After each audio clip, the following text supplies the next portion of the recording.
तो guys hello दोस्तों, कैसा सभी लोग। स्वागत है आपका मेरे चैनल तमिल लर्निंग हब पर। तो गाइस आज की वीडियो में हम लोग क्लास 9 का हिस्ट्री के चैप्टर 1 स्टार्ट करने जा रहे हैं, जिसका नाम है दी फ्रेंच रिवॉल्यूशन, जिसको हिंदी में कहते हैं फ्रांस की क्रांति। ऑन द मॉर्निंग ऑफ 14 जुलाई 7। और गाइस ये खाली इंट्रोडक्शन वीडियो है, इस पर खाली यही तक पढ़ाऊँगा, ये लास्ट पार्ट तक, इस वाले पार्ट तक। और नीचे का जो होगा वो अगले लेक्चर पर आएगा। तो स्टार्ट करते हैं। On the morning of 14 July 1789 the city of Paris was in state of alarm. 14 जुलाई 1789 की मॉर्निंग पे जो पेरिस की स्टेट थी उस पर हमला होने वाला था। The king had commanded troop to move into the city. जो किंग था उसने ट्रूप्स को कमांड दी थी कि वो सिटी पर मूव करे। एक मिनट रुकना गाइस।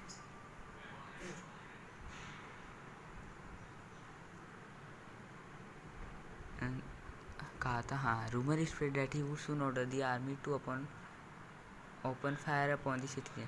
जो रूमर थी उसने बात फैलाई थी कि वो बहुत जल्द आर्मी को ऑर्डर देगा कि वो सिटीजन पर फायर करे। 7,000 man and women gathered in front of town hall and decided to form people Malaysia.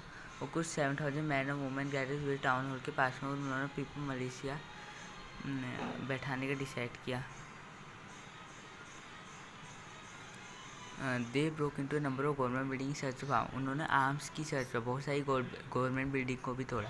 Finally a group of 700 people marched toward the eastern part of the city and storm the fortress within the Bastille where they how to find holded ammunition.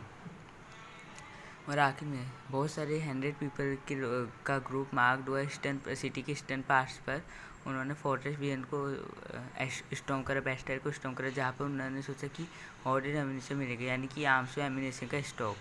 In the armed fight that followed, the commander of the Bastille was killed and the prisoner released, though there were only 7 of them. और arm fight पे जो follow हुई थी, जो commander था Bastille को मारा गया और प्रिजनर रिलीज हो गए और वहाँ पर सिर्फ 7 ही बचे थे। यह the Bastille was hated by because this is true for the despotic power of king. और अब बेस्टाइल से सबको नफरत हो गई थी क्योंकि भाई किंग था जो बिना बात के कुछ भी लोगों को जेल वेल भेज देता था। The fortress was demolished and the system fragments were sold in the market to all those who wished to keep the souvenir of its destruction. जो फोर्ट्रेस था वो डेमोलिश हो गया और उसकी जो स्टैंड फैक्ट्री तो बेचे गए मार्केट पर उन लोगों को जो उसके डिस्ट्रक्शन के सावेनियर को रखना चाहते थे। The days that followed saw more rioting both in Paris and the countryside. वो दिन से फॉलो किया गया, उसको बहुत सारी रोटिंग हुई पेरिस पर भी और कंट्री साइड पर भी। Most people were protesting against the high price of bread. और ब्रेड का प्राइस भी हाई हो चुका था, तो बहुत सारे लोगों ने इसके लिए प्रोटेस्ट भी किया।